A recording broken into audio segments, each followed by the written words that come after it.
The horse is out of control, kicking, screaming, trying to tear his way through the stall like he's escaping something no one can see. Hopeless, the vets say. Too dangerous. But then the chaos is interrupted by something no one expects. Quiet footsteps. A young girl walks in. No fear, no hesitation. She doesn't speak. She just stands there. And for the first time, Titan hesitates. The first sound was not a neigh. It was an explosion. At 2:13 in the morning, something slammed into the north stall hard enough to shake dust from the rafters and rattle every loose hinge in the barn. Then it happened again. And again. Hooves crashed against wood. Iron screamed. The latch jerked in its frame like it was one strike away from giving up. Nobody moved closer. A feed bucket skidded across the floor. One of the younger volunteers stumbled back into the hay, one hand over her mouth. The horses in the next stall shifted nervously, ears pinned, eyes rolling toward the noise. Even the wind outside seemed to pause, as if the dark itself were listening. Inside that stall was Titan. Huge, sweat dark, scarred across the muzzle. His black mane snapped wildly around his neck each time he hurled his body into the door. One eye flashed white in the dim light, fierce and terrified all at once. His chest heaved. Foam clung to the corners of his mouth. Every inch of him looked stretched beyond reason, like fear had tightened inside him until it had nowhere left to go except outward. Another impact. The whole door convulsed. Dr. Hayes stood 10 feet away, jaw locked, eyes on the latch. He was not a dramatic man. He had spent decades treating ranch animals, stitching wounds, calming panicked livestock. If he looked worried, people paid attention. "If that door gives," he said quietly, "someone's getting killed." The sentence dropped into the aisle like a hammer. No one argued. They had all seen what Titan could do when panic took over. They had seen him snap a steel clip, smash a mounting block, lunge at shadows no one else could see. Men with experience had entered that stall with ropes, sedatives, feed, patience, confidence, and come back out pale, shaken, and empty-handed. Hours earlier, under the hard hum of fluorescent light, his suffering had been reduced to 3 cold phrases. Hopeless, too dangerous, no more options. Those words were still sitting on a clipboard near the office door. Beneath them, in neat black handwriting, was the line Mara Bennett could barely force herself to look at. Behavioral euthanasia evaluation pending. The paper made no sound. Yet somehow it was the loudest thing in the barn. Mara stood by the tack room, fingers wrapped around a metal rail so tightly her knuckles had gone white. Broken Pine Rescue was hanging on by habit and prayer. Hay prices were up. Donations were down. Winter was closing in. 2 older mares needed medicine. A foal in the south paddock had a cough that worried her. And now the largest horse on the property, half healed in body, not healed at all in mind, was turning his stall into a war zone. She had rescued horses from kill pens. She had fought auctions, storms, debt, and men who talked about animals like broken equipment. But Titan was different. Titan looked less like a bad horse than a good horse trapped inside something unbearable. He slammed the door again. The upper hinge shrieked.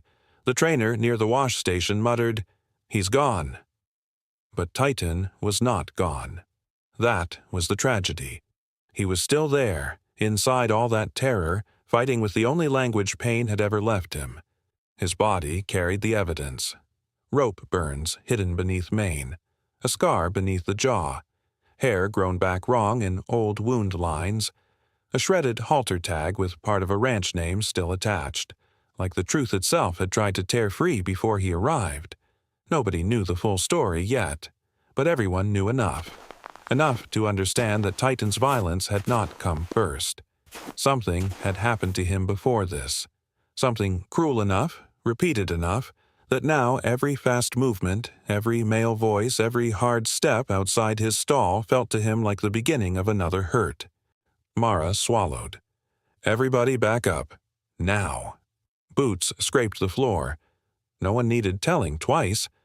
Dr. Hayes kept one hand near the tranquilizer kit, but he didn't reach for it. They had tried sedation once already. Too much panic in a body that large could turn medicine into disaster. The barn narrowed into sound. Titan's ragged breathing, the metallic scream of the latch, the nervous shifting of other horses, the thin whistle of cold air under the barn door. Then, through all of it, came something small. Footsteps, soft, light, measured. Not boots, not the stride of a trainer or a vet, just a quiet little rhythm moving down the center aisle. At first, nobody turned. Fear keeps the eyes pinned to the danger, but the steps kept coming. Steady, unhurried, almost strangely calm, and one by one, heads shifted. What they saw first was not a face, only a pair of dusty little shoes. Step, step, step. The toes were scuffed. One lace was frayed, and the jeans above them were a little too long, brushing the floor with each step. Nothing in that movement matched the violence filling the barn. No rush, no panic, no hesitation. Titan slammed the door again. The shoes did not stop. Mara's breath caught. "Elara!" The girl kept walking. She was small, swallowed by an oversized faded sweatshirt, hands empty at her sides. The weak overhead bulb gave them only her outline, not her full face. A narrow shoulder, loose sleeves, stillness. She looked like she had stepped into the wrong place by mistake, but she had not. "Elara," Mara said, sharper now, fear rising into anger. "Go back to the house." The girl stopped only when she reached Titan's stall. A few feet from the door, she stood with her shoulders relaxed and her chin level. She did not crowd the wood. She did not call to him. She did not lift her hands or whisper soothing nonsense. She simply stood there, as if she understood that a creature like Titan would hear urgency as pressure and pressure as danger. Inside the stall, Titan struck once more. The whole aisle flinched. Elara didn't. Dr. Hayes took a step. "Get her out of here." But before anyone moved, Titan did something he had not done all night. He stopped, not safely, not fully. But after that last brutal blow, he landed and did not launch again. His sides heaved, his nostrils widened. One ear flicked forward, then the other. His eye shifted toward the aisle, toward the girl. Silence spread in thin, fragile layers. Not true silence. A mare stamped 2 stalls down, wind pressed against the siding. Somewhere, water dripped into a bucket. But compared to what had filled the barn seconds earlier, it felt like the whole place had stepped into the space between heartbeats. Elara remained still. No staring, no challenge, no demand. Just presence. The trainer lowered his voice without meaning to. "This is insane." Maybe it was. Everyone there knew what Titan did with pressure. They knew what happened when men moved too fast, when keys jingled, when boots struck the floor sharply outside his stall. They had seen his body turn into a weapon because pain had convinced him it was the only shape strong enough to survive. And now here stood a child doing the one thing none of them had tried. Nothing. Nothing except refusing to frighten him further. Nothing except letting the air around him stay quiet. Nothing except offering him a moment that did not ask anything from him before it arrived. Titan's sides rose and fell. His muscles quivered. He tossed his head once, then struck the wood with a shorter, duller blow, more warning than war. Mara's voice came out almost as a whisper. "Elara, what are you doing?" For the first time, the girl moved at all. Only enough to tilt her head slightly. The light still did not reveal her face. When she answered, her voice was so soft it should have disappeared. Instead, it changed the whole room. Nothing. It was the wrong answer. It was also the truest one. Inside the stall, Titan stood trembling in the half-dark, breath tearing in and out, sweat tracking along old scars. But he was looking at her now. Not the latch, not the men. Her. For the first time that night, the barn was not listening to a horse trying to destroy a door. It was listening to a horse decide. The paperwork was still there. Morning was still coming, and the worst choice Mara Bennett had ever faced was still waiting on the other side of sunrise. But the shape of the night had changed, because the horse everyone had called hopeless had stopped for a girl whose face no one had even fully seen. They thought Titan needed stronger hands, a harder method, another expert willing to overpower what pain had made dangerous. But standing in that trembling hush between violence and surrender, none of them yet understood the truth. Titan did not need someone to break him. He needed someone who could stay calm inside the storm. By sunrise, Titan looked less like a horse than the aftermath of a battle no one in that barn had witnessed from the beginning. The violence of the night had drained out of him, but it had not left peace behind. It had only left exhaustion. He stood in the back corner of the stall with his head low, sides still moving too fast, one rear leg braced as if rest itself were a risk. The wood in front of him was cracked. The latch hung twisted. Splinters littered the straw like bones from something broken in public. Mara stood outside the stall with a coffee she had forgotten to drink. Morning light leaked through the high barn windows in pale gray strips, exposing details darkness had softened. Rope burns beneath the mane, a raised scar under the jaw, bald patches where old wounds had healed badly. Yet a thickened line of tissue along his shoulder that did not come from one accident, but from many. Titan was a map of hard hands and harder years. And still, he watched every movement like survival depended on it, because for him, it always had. The rescue paperwork called him a transfer case. Male horse, approximate age, 9, no verified breeding papers, no stable ownership history, dangerous handling behavior, auction intervention, emergency intake, but paper was polite. Paper cleaned things up. Paper took pain and turned it into categories. The truth was uglier. Titan had not come from one bad barn. He had come through several. Quick sales, missing signatures, loose descriptions.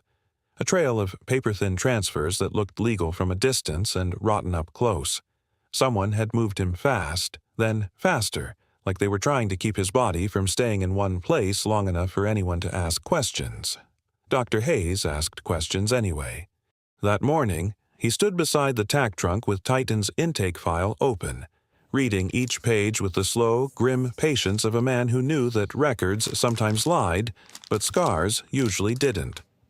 A yellow, sticky note marked one page. Another marked a bill of sale with a name scratched out and overwritten. Another flagged a veterinary line from 2 counties over. Underweight, untreated lacerations, handling risk extreme. Mara rubbed her eyes. Anything? Dr. Hayes didn't answer right away. He turned one more page, then exhaled through his nose. Too many gaps, he said. Too many hands and too little time. The trainer, Wes, leaned against the wall nearby, arms crossed tight. That doesn't change what he is now. Mara looked at Titan through the slats. No, it didn't. Inside the stall, Titan heard Wes's voice and went rigid. It happened in an instant. Not the explosion from the night before, not yet. Just a visible locking of the body, ears back, neck high, breath caught. Then the trembling began. Not dramatic at first, but deep in the legs.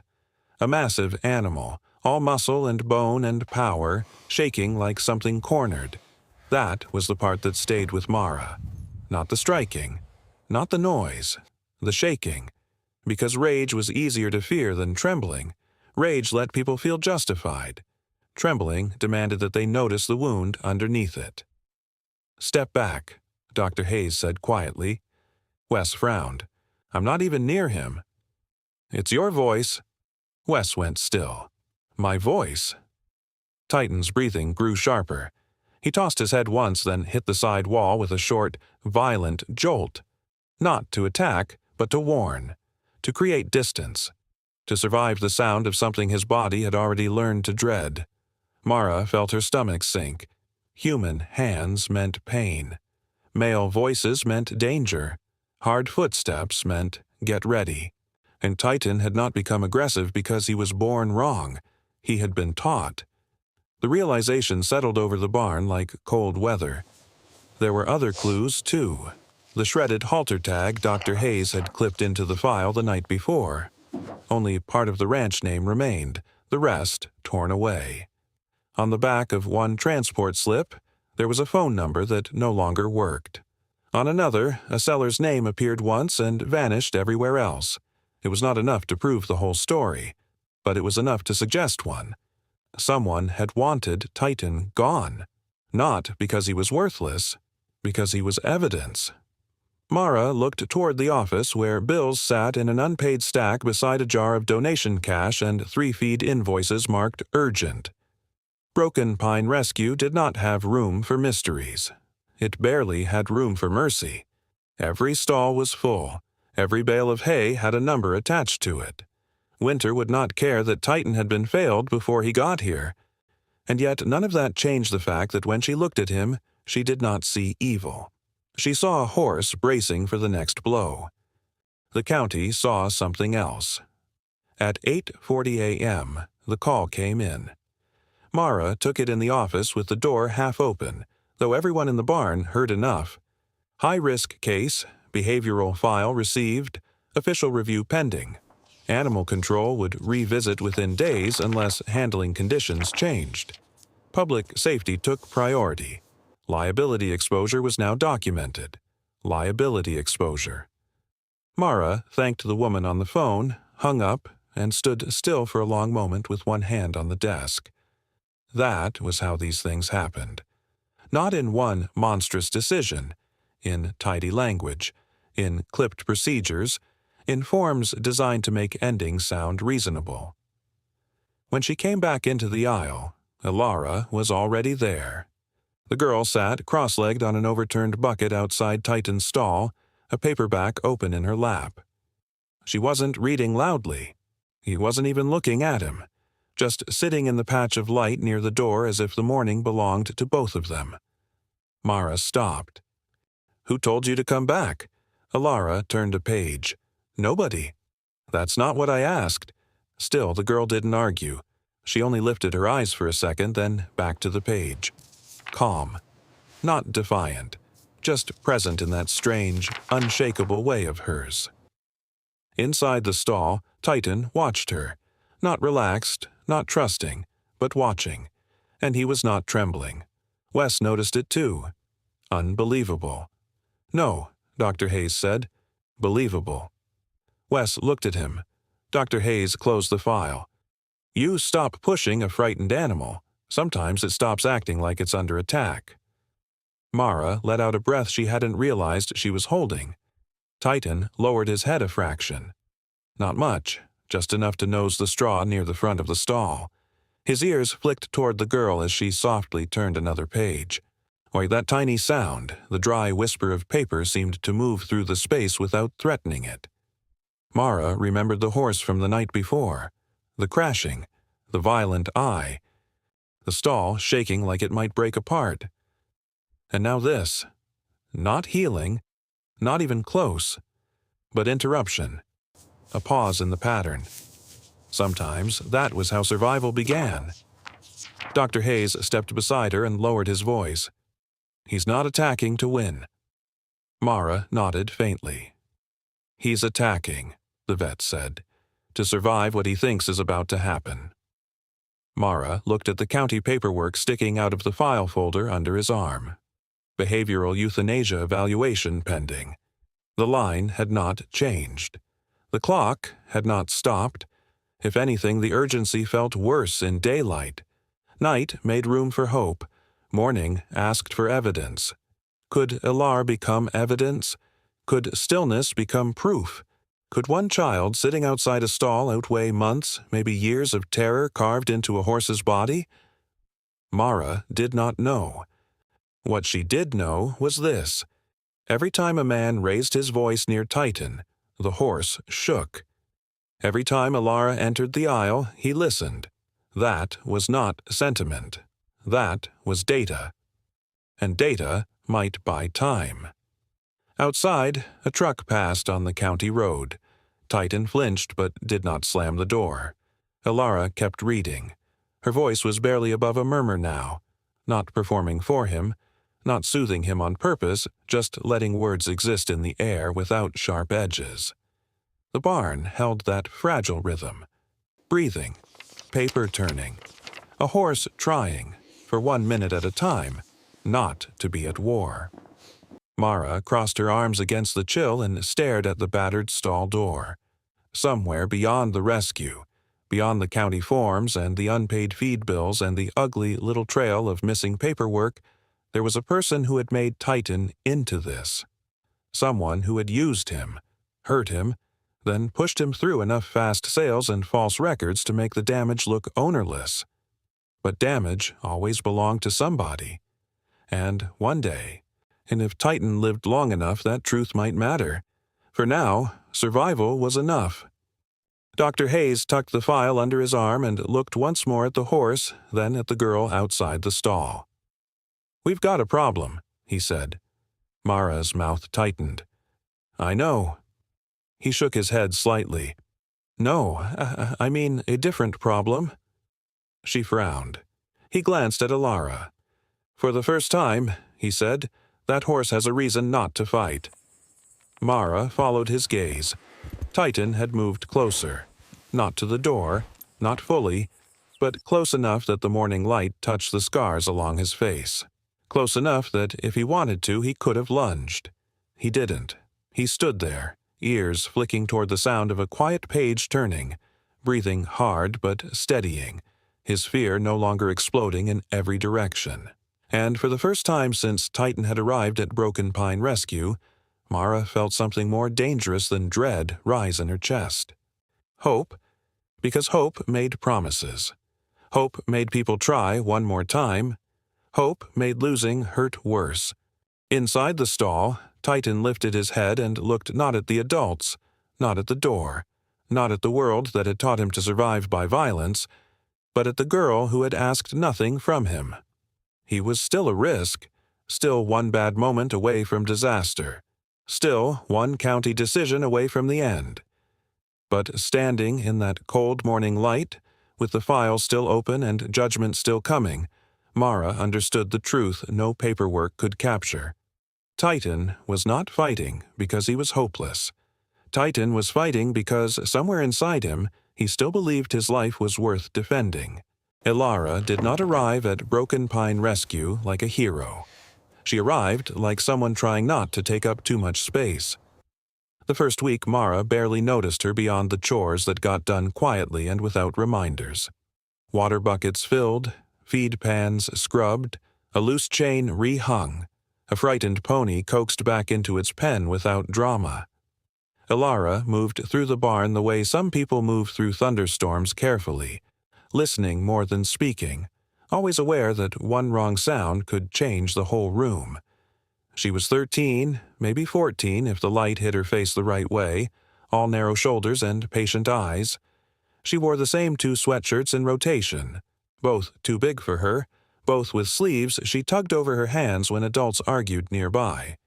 She never announced what she knew, never offered the kind of confidence grown people found reassuring.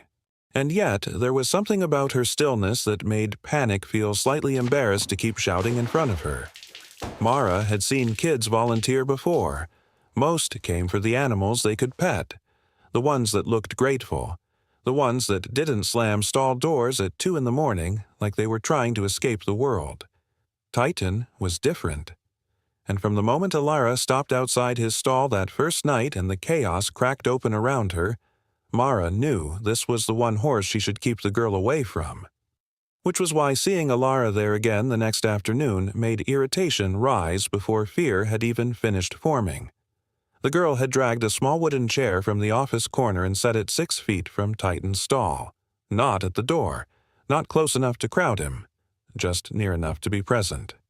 She sat down with a paperback in her lap and crossed one ankle over the other like she had every intention of staying. Wes stared at her from the wash rack. "You've got to be kidding me." Mara came down the aisle fast. "Elara." The girl looked up. "What did I say this morning?" Alara closed the book over one finger to keep her place. "To stay out of the stall." "This is the same area." "I'm not in the stall." Wes let out a humorless laugh. "That horse can clear that distance in half a second." Inside the stall, Titan lifted his head. The air changed instantly. Mara felt it before he moved. That strange tightening of the barn when a frightened animal shifts from watchful to reactive. Titan's ears flicked back. His nostrils widened. His body tensed along the ribs and shoulders like a wire being drawn taut. Wes took one step forward. Titan slammed the wall once. Not a full eruption, not yet, but enough to freeze everyone. Alara did not turn toward him, did not speak, did not rise from the chair. She just lowered her eyes back to the page and sat there, breathing as if the whole barn had not just braced for impact. The silence that followed was so odd it almost felt staged. Wes frowned. "Why isn't he blowing?" "Because you stopped moving," Dr. Hayes said from behind him. The vet had come in carrying a bag of bandages and a paper cup of coffee, but now he stood still in the aisle studying the stall with that careful, unsentimental look Mara trusted more than optimism. Wes crossed his arms. "So, now we're taking handling advice from a child with a library book?" "No," Dr. Hayes said. "From the horse." That shut him up for a moment. Inside the stall, Titan remained rigid. He had not relaxed. Nothing about him suggested trust. His breathing was still fast, his eye still bright, his body still prepared to defend itself at the first wrong cue. But he had not launched again. He had not struck. He had not spiraled into the violent, a blind panic that had defined him since arrival. He was listening, not to words, to absence, to the lack of demand in the aisle. Mara looked at Alara more closely. The girl's book was open, but her eyes had barely moved across the page. She wasn't really reading. She was waiting, not passively, not nervously. Waiting with intention, the way a person waits beside a frightened stray animal or outside a closed bedroom door where someone inside has learned to fear footsteps. Mara's voice softened despite herself. "Why this horse?" Alara did not answer right away.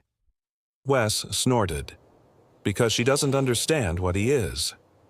Alara looked up then, not at Wes, but at Mara. "He's scared," she said. Wes barked a short laugh. "He's 6 inches away from becoming a county report." Alara's expression did not change. That, too. Dr. Hayes hid a smile in his coffee. Mara didn't. She was too tired for charm and too aware of the risk standing behind the stall boards. "Scared or not, he can kill someone." Alara nodded once. "I know." "Then why are you sitting here?" The girl glanced toward Titan, but only briefly, long enough to acknowledge him, not long enough to challenge him. "Because everybody else comes here wanting something," she said. The barn went still. Even Wes had no immediate answer to that. Alara lowered her eyes to the book again.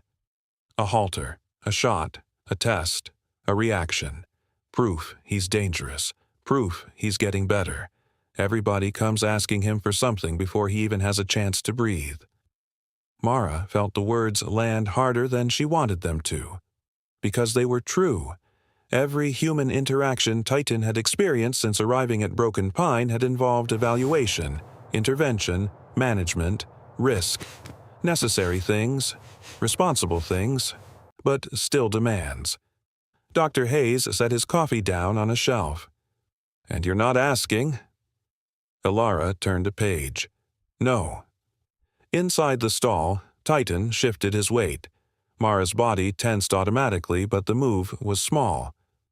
One hoof repositioning in the straw, one long breath leaving his chest. He was still fixed on the girl, but not with the charged fury of an animal preparing to strike. More like confusion, like his body kept waiting for the catch. It didn't come. The afternoon stretched. Dust turned in the light coming through the high windows. The rescue dogs barked once outside and then went quiet. Somewhere near the south paddock, a gate clanged in the wind. Through it all, Ilara stayed in the chair. Sometimes she read a page. Sometimes she just held the book open. Sometimes she hummed so softly the sound barely counted as music at all. No sentimental melody, no performance. Just a low, absent tune, like she was giving the air around Titan a shape that didn't hurt. Twice, volunteers came down the aisle and had to be quietly waved away. Once, Wes dropped a brush in the wash rack, and Titan jerked hard enough to make the stall chain snap against the wood. But instead of exploding, he froze, breathing hard, his eyes searching until they found Ilara still sitting where she had been before the noise. That, more than anything, seemed to catch Dr. Hayes's attention. He stepped closer to Mara and kept his voice low. "He's using her." Mara glanced at him. "For what?" "To measure the room." She looked back at the stall. Titan's ears were angled toward Ilara. Every time the barn noise rose, his gaze snapped to her as if checking whether panic was required. Every time he found her unchanged, still seated, still quiet, still not reaching, he came back down a fraction. Not healed, not safe, but less lost. Mara folded her arms. "That's not training." "No," Dr. Hayes said. "It's something earlier than training." By evening, the pattern had become impossible to ignore. If Wes passed too fast, Titan went rigid. If a bucket banged, he flinched. If two ranch hands laughed too loud outside the barn doors, his muscles bunched and his breath shortened. But when Ilara remained in that chair, he kept stopping just short of the edge. She was not controlling him. She was interrupting his fear before it could swallow him whole. At sunset, Mara finally walked over and took the book gently from Ilara's hands. "That's enough for today." Ilara stood without argument. Titan's head came up immediately. It was small, a subtle thing, but everyone in the aisle saw it. His attention sharpened the second she moved away. Mara saw it. Dr. Hayes saw it. Even Wes saw it, though he pretended not to. Ilara tucked her sleeves over her hands. "I can come back tomorrow." Mara hesitated. Every responsible instinct in her said no. No, because the county file was real. No, because children did not belong in the orbit of a horse one bad second away from catastrophe. No, because hope was expensive. And this rescue was already overdrawn on it. But another instinct, quieter, older, harder to defend in court but impossible to dismiss in a barn, said something else. It said the horse had been given every method except gentleness without demand. And for the first time, something was changing. Wes broke the silence. "This is insane." Mara looked at him. "Maybe." Dr. Hayes picked up his coffee again. "Insane would be doing the same thing that failed yesterday and calling it caution." Wes muttered something under his breath and walked off. Mara turned back to Ilara. "You do not go inside that stall."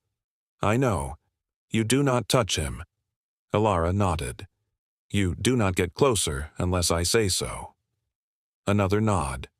Mara held her gaze for a second longer, as if searching for recklessness and finding none. That was the strange thing. Ilara did not seem brave in the usual way. Not careless. Not eager to prove she had a gift. If anything, she seemed deeply aware of how quickly a room could turn dangerous. Maybe that was why Titan tolerated her. Maybe wounded things sometimes recognize each other before the rest of the world catches up. As Ilara walked away toward the house, Titan stepped forward inside the stall. Only one pace, but it brought him closer to the front than he had stood with any adult all week. He lowered his head slightly, nostrils moving, listening to the retreating sound of those small shoes on the barn floor. Then he stood there, not raging, not striking, waiting. Mara felt something tighten in her chest. Not relief. Relief was too easy. This was sharper than that. The awareness that a story might be changing while nobody yet understood the cost. Dr. Hayes tucked Titan's file under his arm. "For the first time," he said quietly, That horse didn't spend the whole day preparing for a fight. Mara stared at the stall. The cracked boards, the twisted latch, the giant shadow standing just behind them, no less powerful than before, no less dangerous if pushed too far, but different. Different in one crucial way. Titan had spent all his strength defending himself from people. Now, for a few fragile minutes at a time, he was saving some of that strength to listen. And down the aisle, where the evening light had gone gold and thin, Alara disappeared through the barn door without once looking back to see if anyone had noticed what she'd done. Titan had. That was enough. For the first time in a very long while, he had not heard a threat. He had heard quiet. The first proof arrived so quietly that no one trusted it at first. On the third morning of Alara's chair by the stall, Titan drank water while she was there. Not after she left. Not in the dead calm of an empty barn. While she was there. Mara saw it from halfway down the aisle and stopped so suddenly the grain scoop in her hand bumped her leg.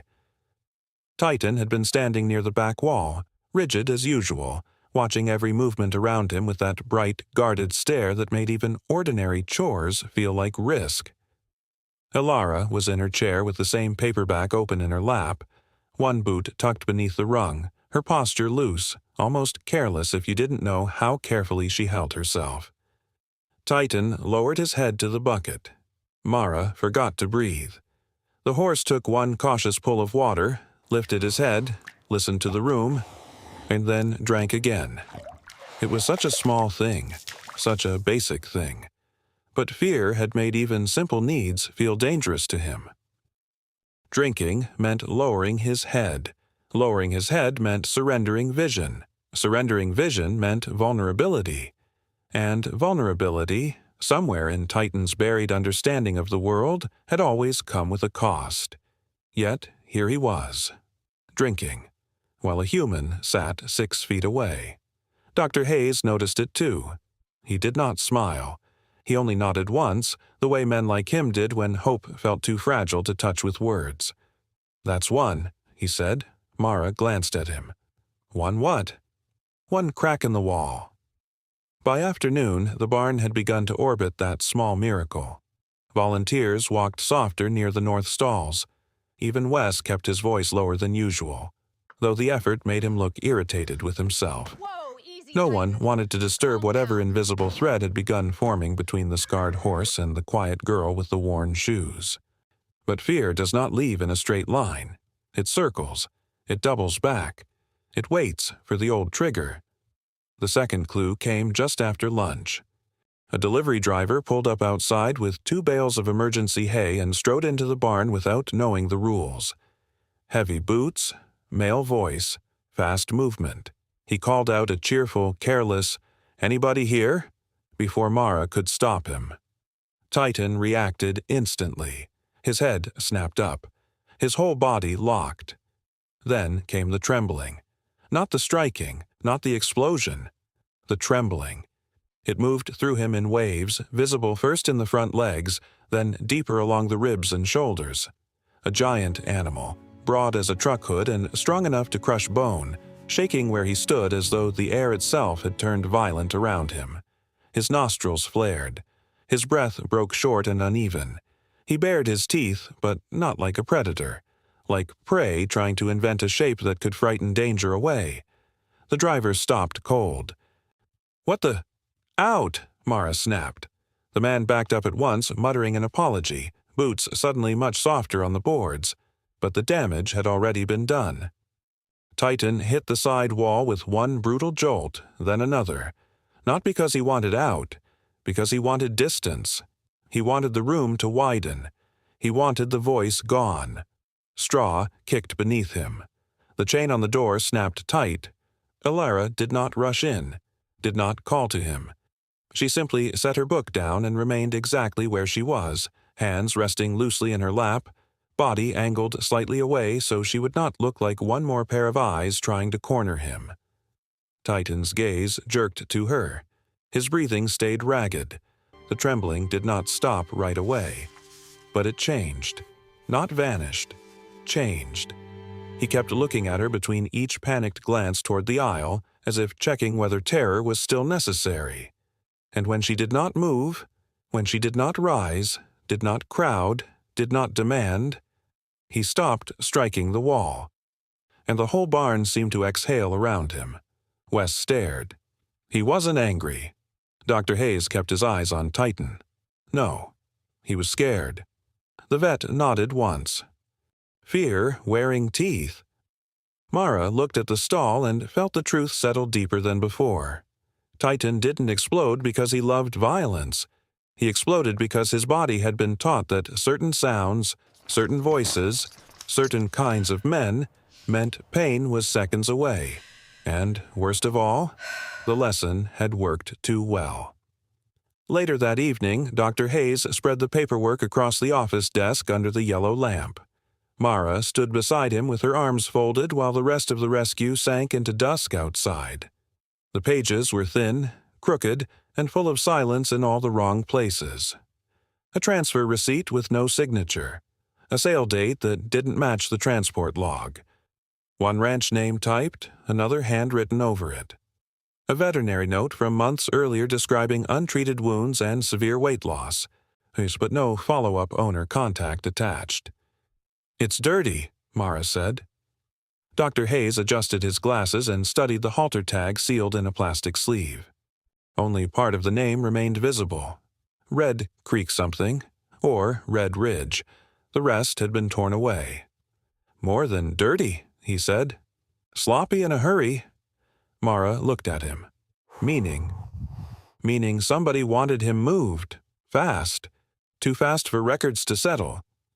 Her eyes drifted to the stall through the office window. Titan stood at the front now, not calm, not easy, but present. Ilara sat outside with her book open, her face turned slightly down, the overhead light catching only one side of her hair. "Why?" Mara asked. Dr. Hayes was quiet for a moment, then he tapped the page describing the old injuries. "Because this horse tells a story." Mara felt cold move through her, and it had nothing to do with the weather. Someone may have wanted Titan erased, not killed outright. That would leave questions, just passed along, papered over, and sold thin, shifted from hand to hand until the damage belonged to nobody. A dangerous horse, a hopeless case. A problem with no clean beginning and, conveniently, no witness. The county deadline made that uglier. If Titan failed his behavioral review, the system would finish what the paperwork had started. Quietly, legally, permanently. The next morning, the safety inspection notice arrived. Wes found it clipped to the gate and swore before handing it to Mara. County review within 48 hours. Handling conditions to be evaluated. Public risk assessment pending. If improvement could not be demonstrated, emergency recommendations would follow. Emergency recommendations. Mara knew what that meant. So did Dr. Hayes. So, in his own uneasy way, did Wes. The pressure settled over the rescue like storm weather. Volunteers whispered. Chores got done faster. And every sound in the barn seemed sharper because now each one carried a question. Would Titan hold, or would he break before anyone could prove he was still reachable? That afternoon, Ilara moved closer. Not much. Just from the chair to the stall doorway. She did not cross the threshold, did not touch the wood. She stood beside the open air in front of the door, near enough that Titan could see the full outline of her now, near enough that one reckless lunge could turn the whole fragile experiment into tragedy. Mara watched from the aisle with her heart pounding in her throat. "Ilara," she said, low and warning. The girl only nodded once, not taking her eyes fully off the floor in front of the stall. She knew the line. She was not crossing it. Inside, Titan lifted his head. Every muscle along his neck tightened. His ears pinned, then flicked forward. His breathing roughened. He stepped once, then stopped. The old battle was there in him again, visible as lightning under skin. Fear pushing one way, curiosity pulling another. Ilara raised her hand. The open palm, Nothing in it, no rope, no apple, no hidden trick. Then she closed her eyes, not to be dramatic. To remove even the pressure of being watched. The barn went still.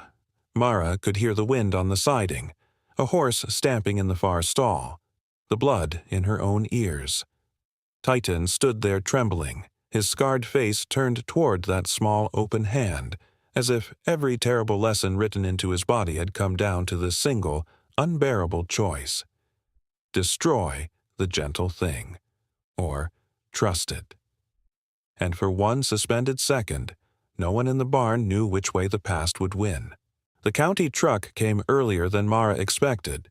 Not at noon, when she had planned to have the aisle cleared and the volunteers moved outside.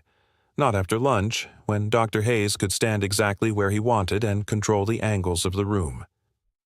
It rolled through the front gate at 9:17 in the morning, gravel popping under the tires, a white animal control seal on the door catching the weak light like a warning. Mara saw it through the barn window and felt her stomach drop. "Too early," she muttered. Dr. Hayes looked up from the clipboard in his hands. That's never a good sign. By the time the two county officers stepped into the barn, the whole place felt tighter somehow. The air smelled of straw, cold wood, and the sharp edge of nerves. Wes straightened from the wash rack. Two volunteers quietly disappeared into the feed room. Ilara was already near Titan's stall, not inside the doorway, not crowding him, just standing close enough now that the fragile thread between them could still hold. The lead officer, Ramirez, was a woman in her 40s with a steady face and the kind of posture that suggested she had already seen too many bad endings. The second officer, Cole, younger and broader, took one look at the cracked boards on Titan's stall and immediately shifted his weight. "That's the horse?" he asked. As if Titan wanted to answer, he struck the wall once from inside. The noise ripped through the barn. Cole's hand went straight to the tranquilizer case at his belt. "Easy," Dr. Hayes said sharply. "Easy," Cole echoed. "You flagged this animal high risk." Mara stepped forward. "Yeah, because he is high risk if he's pushed." Ramirez's eyes moved from the busted latch to the horse's shadow behind the boards. "And you're telling me he's not being pushed now?" Nobody answered fast enough. Because Titan had heard the new voices.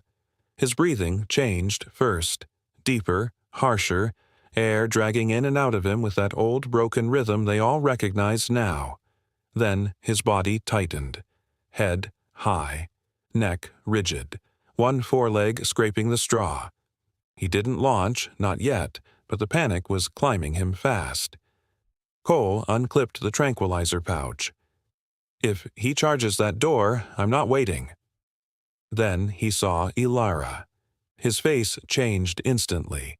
The child near the dangerous horse turned the whole scene from tense to unacceptable in one blink.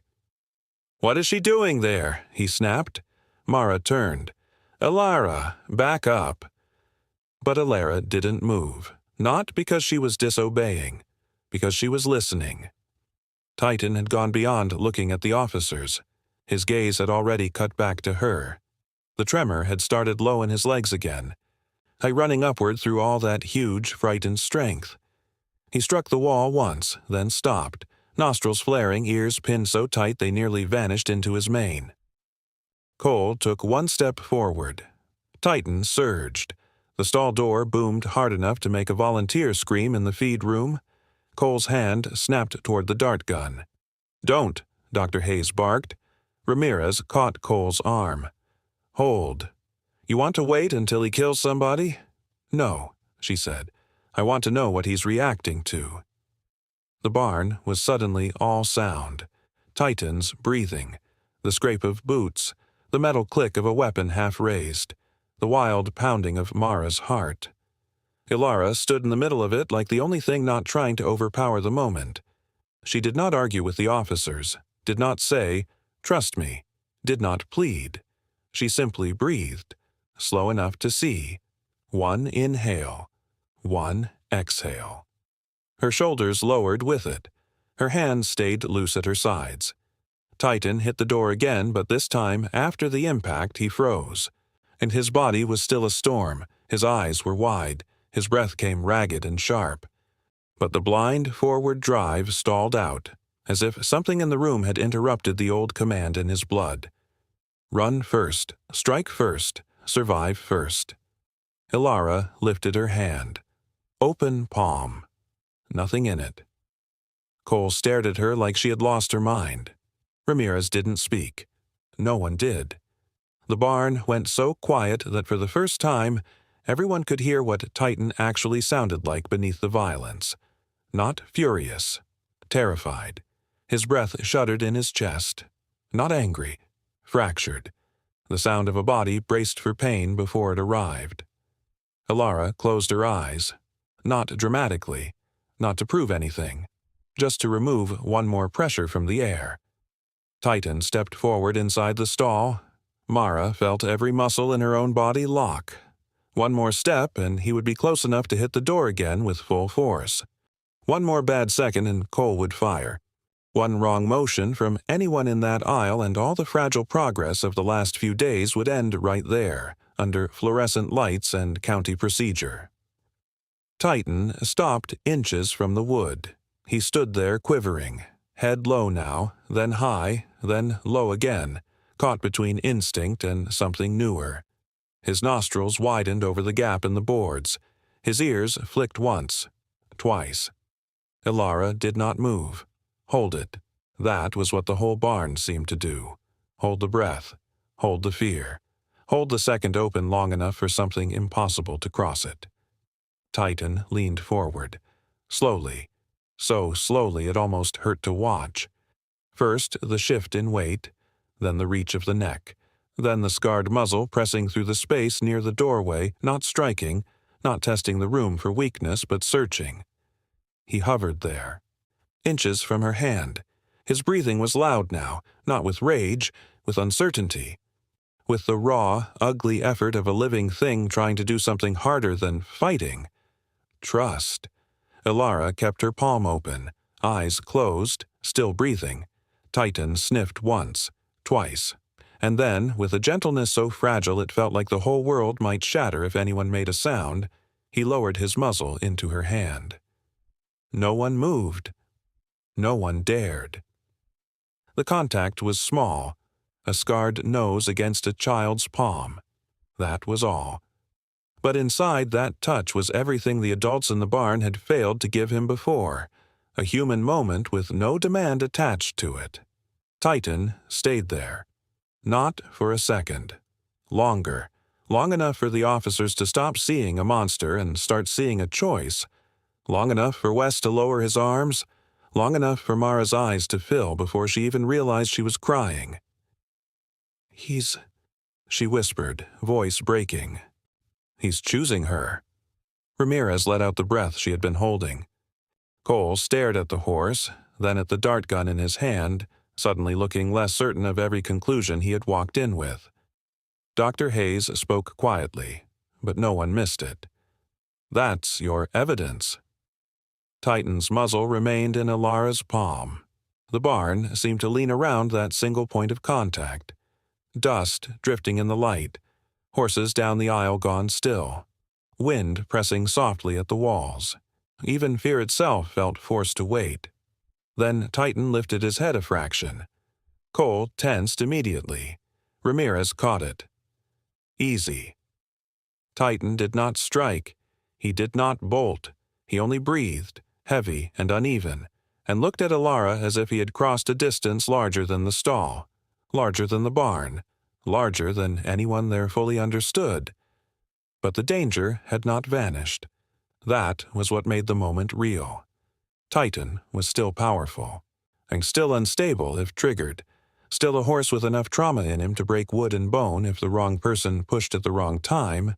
The miracle was not that he had become safe in an instant.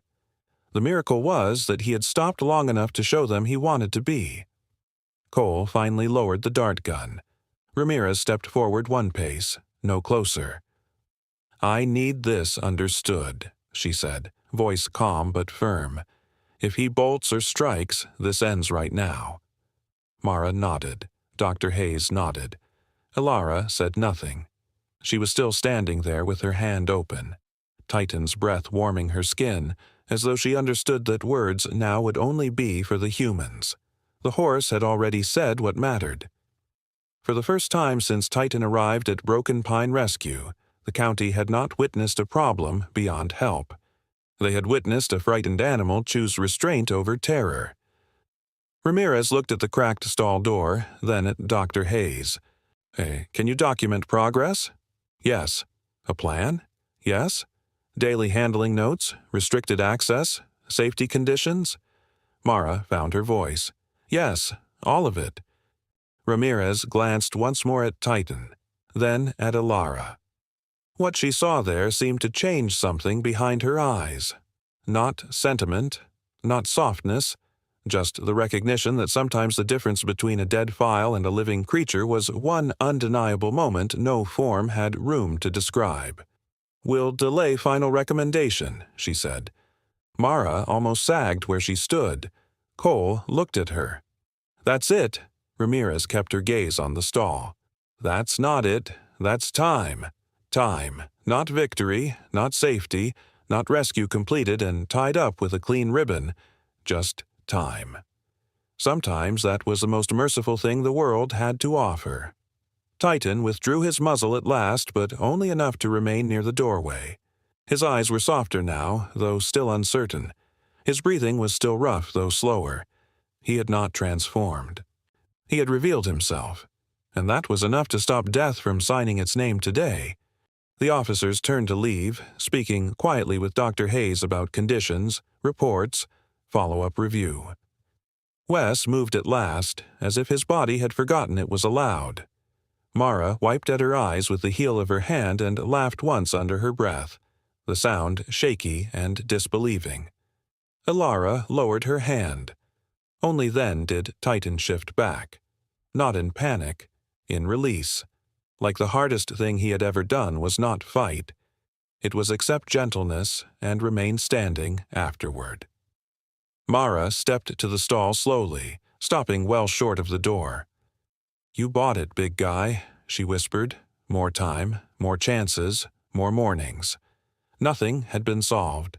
The past was still in him. The fear was still there. The county would come back.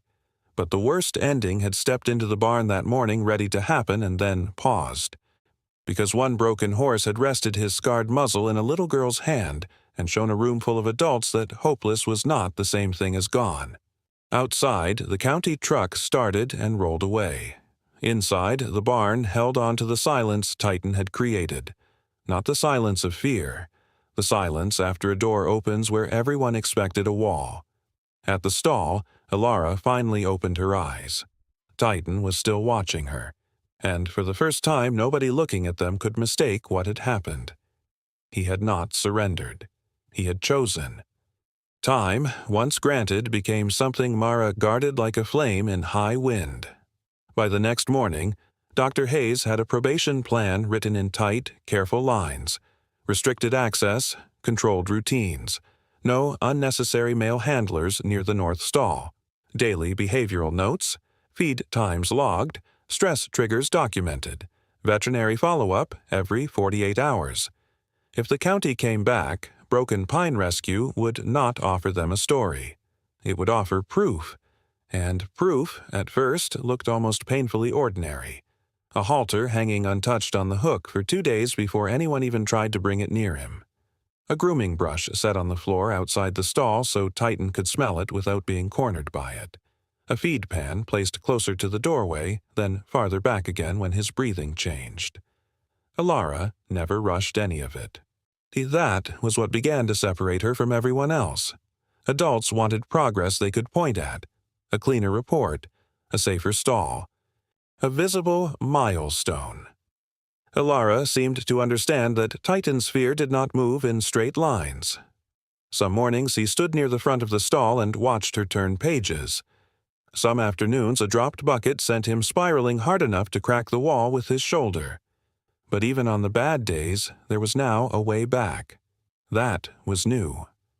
Mara saw it first during a routine feeding. Wes came down the aisle too quickly, muttering about a broken gate, and Titan's whole body seized.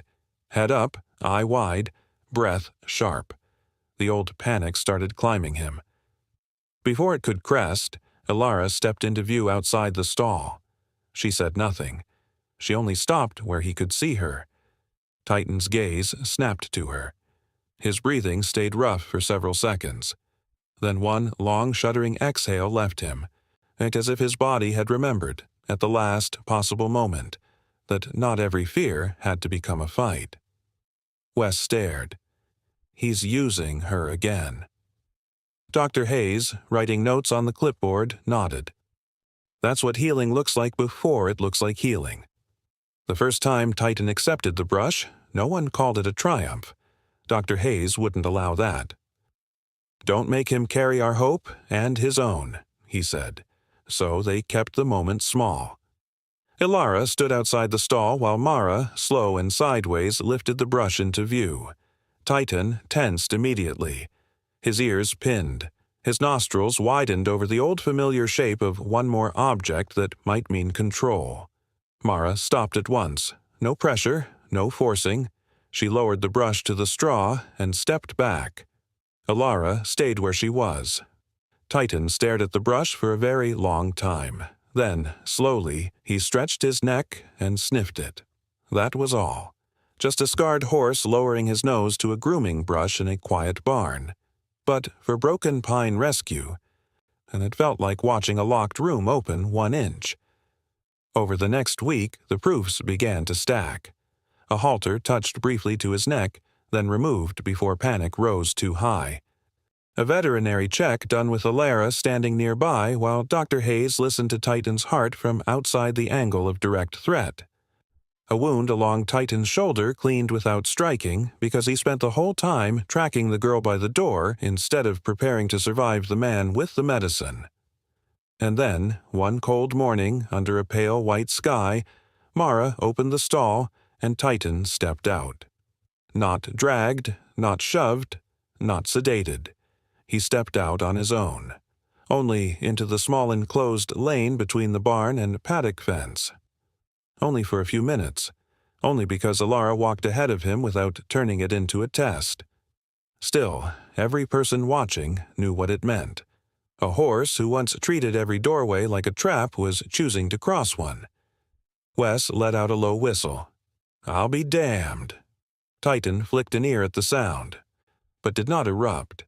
He stayed near Ilara, his great dark body moving with a caution that made him seem younger and older at the same time. Younger because fear had stripped him down to instinct. Older because the scars on him made even simple trust look hard-won. Ilara walked slowly. Titan followed, not at her shoulder, not yet.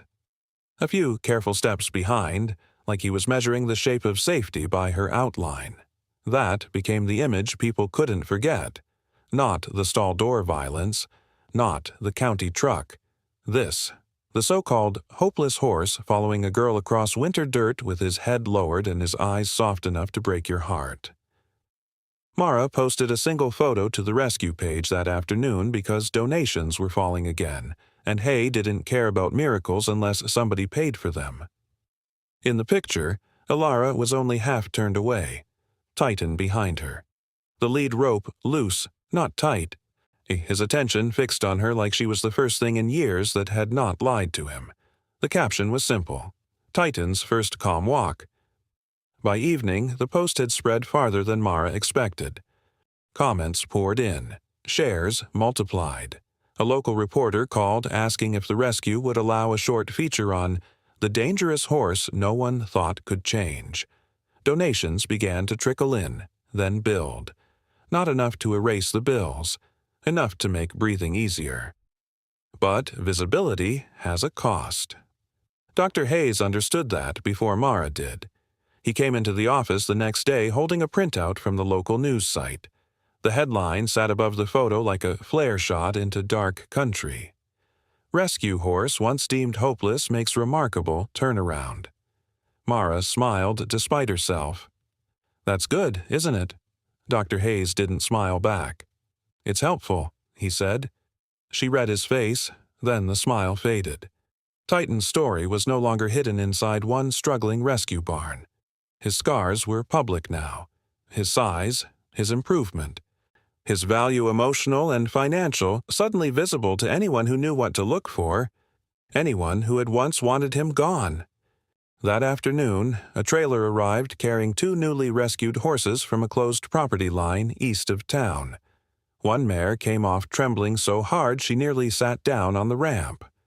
The younger gelding had the wild, glassy stare of an animal who had not yet decided whether human hands meant survival or pain. Mara was bracing for chaos when Titan did something no one had trained him to do. He stopped near the paddock fence where Alara had walked him and stood still. Just still. The mare's eyes found him. The gelding froze too. Titan did not crowd them, did not pin his ears, did not posture. He only breathed, slow and deep, while Alara's hand rested lightly against his neck.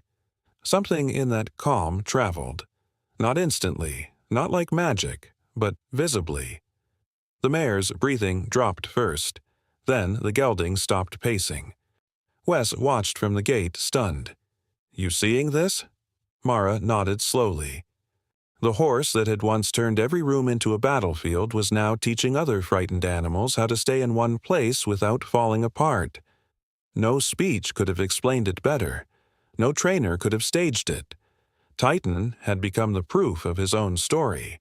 By evening, even the skeptics were quieter. The volunteers moved around him with more respect than fear. Wes stopped using the phrase, "that animal," and started calling him by name. Dr. Hayes's notes, though still cautious, now carried words no one thought he would write a week earlier. Responsive, regulated, tolerates proximity, seeks visual anchor. Seeks visual anchor. Everyone in the barn knew who that meant. As sunset thinned across the paddocks, Alara clipped the lead rope off and stepped back. Titan remained where he was for a second, then followed her anyway. Free and willing all the way to the barn door, like a shadow, like a promise he was still learning how to make. Mara stood in the aisle and watched him return to the stall without resistance, turning once before entering as if to be sure Alara was still there. He did not need the rope anymore. Not in that moment. What held him was smaller than rope and stronger. Trust, once impossible, had become habit in the making. Mara leaned against the post and let herself feel it for one dangerous second. Relief, pride, gratitude, wonder. All of it braided together into something almost like peace. Then she heard tires on gravel. Not fast, not loud, just steady enough to announce a person who expected the gate to open. The sound came from the front drive as dusk settled blue across the property. Wes glanced up from the feed room. Dr. Hayes looked toward the windows. Mara stepped outside the barn and saw an older pickup truck stopped at the entrance. A man climbed out. Too confident. Too familiar with places he had no right to enter. He did not look around like a visitor. He looked around like someone assessing what used to belong to him. Mara felt the shift before the others did. That cold instinct. The one that arrives just before trouble says its own name. Behind her, inside the barn, Titan made a sound she had not heard in days. Not a strike, not a scream. A low, trapped noise deep in the chest. Mara turned. Titan stood rigid at the front of the stall, trembling. Not with rage, with recognition. The man's voice drifted from the gate, casual and hard at the same time. "Evening," he called. "I'm here about the horse." And just like that, the past found the barn. The man at the gate smiled the way certain men smiled when they believed ownership could erase history. Not warmly, not nervously, certainly not like someone arriving to apologize. He was in his late 40s, maybe early 50s, wearing a clean work jacket that tried too hard to look honest. His boots were expensive. His truck was older but polished. Everything about him suggested the kind of person who understood appearances well enough to survive by them. He held a manila folder under one arm and walked toward the barn as if the decision had already been made. Mara stepped into his path before he reached the doors. You can stop right there. He lifted the folder slightly. Name's Daryl Kincaid. I'm here for my horse. Behind Mara, the barn went silent in that deep, unnatural way places go silent when fear recognizes its author. Titan stood at the front of the stall, trembling so hard the chain on the door gave a faint metallic tick each time his body shook. His ears were pinned. His eyes showed too much white. Not fury, not dominance. Terror dragged all the way back to the surface. Alara had come down the aisle at the first sound of the truck. Now she stood a few feet from the stall, not rushing forward, not making it worse, but close enough that Titan could find her with his eyes. He did, immediately. Daryl noticed that and smiled again, though this time the smile thinned. "Well," he said, glancing past Mara, "looks like he remembers me." Dr. Hayes came out of the office with Titan's file in his hand. Wes stepped in from the wash rack, shoulders already tight. The volunteers stayed back, but no one left. The whole rescue seemed to hold itself around that one ugly truth. Some men did not need to raise a hand to prove what they were. Mara kept her voice flat. "You said he's your horse. Then you won't mind explaining why he came through 3 transfers with missing signatures, untreated injuries, and enough scar tissue to write a criminal complaint." Daryl's expression changed only slightly. Annoyance, not guilt. "He got passed around," he said. "Things happen." "Things," Dr. Hayes said, "don't leave rope burns under the mane and chronic trauma responses to male voices by accident." Daryl's eyes cut toward him. "And you are?" "The veterinarian who documented what your paperwork didn't." The manila folder opened with a crisp little snap. Daryl held up copies of sale records, transport sheets, ownership claims, the sort of paperwork that looked official enough from a distance to frighten people who didn't have time or money for a fight. "I'm giving you the polite version first," he said. "That horse is valuable. He was never meant to stay here. He got moved during a bad stretch, then your little rescue decided to make a story out of him. I'm here to correct that." Mara stared at him. There it was. Not love, not concern, not even believable greed dressed up as responsibility. Calculation. Titan had been worthless when he was starved, dangerous, and too damaged to show. Easy to dump, easy to hide in thin paperwork and fast sales. But now, healthy-looking, public, famous enough to be recognized. Valuable again? Worse than that, visible enough that the scars on him might one day lead back to the hands that caused them. Daryl wanted the asset back, and he wanted the evidence gone with it. Inside the stall, Titan hit the wall, once not a lunge but a hard, panicked warning that shook dust from the boards. Alara took one quiet step closer to the front of the aisle. Mara half turned. "Alara, stay back!" But the girl didn't move away. Daryl noticed her then, really noticed her, and something ugly entered his voice. "This the kid from the news clip?" he asked. "The little miracle worker?" No one answered. And he took a step toward the stall. Titan's whole body seized. Another step. And then it happened. Alara did not speak first, did not plead, did not explain.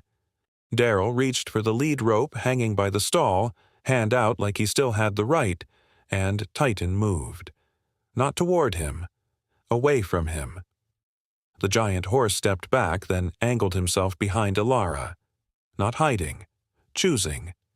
His dark body lined up with hers so clearly, so deliberately, that the whole barn froze around the meaning of it. Titan, massive and scarred and strong enough to crush a fence rail, placed himself behind the smallest person in the room as though declaring the only truth that mattered. This is where safety is. If you want me, you go through her. Daryl stopped mid-step. For the first time since arriving, he looked surprised. Wes let out a disbelieving breath. One of the volunteers started crying quietly near the feed room. Even Mara, who had fought for this horse with every practical fear clawing at her, had felt something crack open in her chest. Not because Titan had become weak, because he had become brave in a completely different way. He was no longer choosing violence as his first language. He was choosing trust. Darryl recovered fast, though anger now sat closer to the surface. "It's a horse," he snapped. "Don't turn this into a circus." Dr. Hayes stepped forward and opened Titan's file. "This horse has documented injury patterns consistent with chronic abuse," he said. "This rescue has county-reviewed behavioral records, treatment logs, and witnesses to his trauma responses, including one county officer who observed his condition and progress firsthand." As if summoned by the sentence itself, a truck pulled into the drive. Mara looked out through the open barn doors and almost laughed from pure disbelief.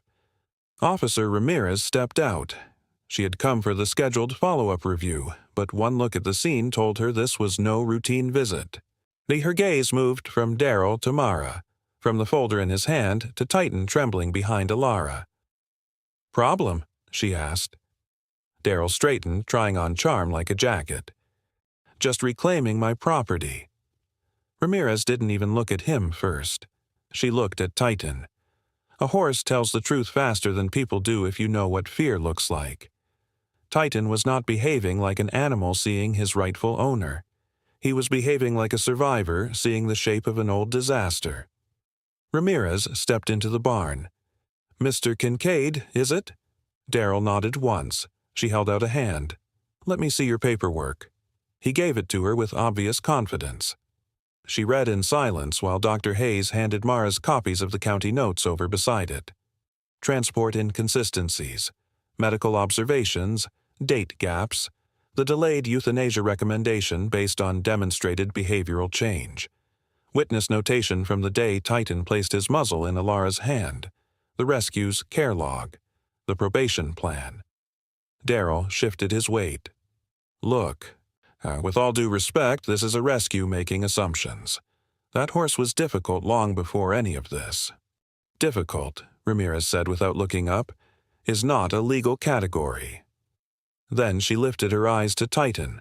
The horse was still behind Alara, still trembling, still refusing the man without a single strike. That image said more than a courtroom statement ever could.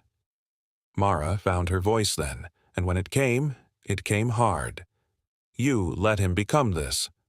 Darryl looked at her sharply. "Careful." "No," Mara said. "You be careful. He came here starved, scarred, moved through paper-thin sails like somebody was trying to wash their hands of what had been done to him. Then the second he becomes healthy enough for the world to notice, you show up. Not when he was dangerous.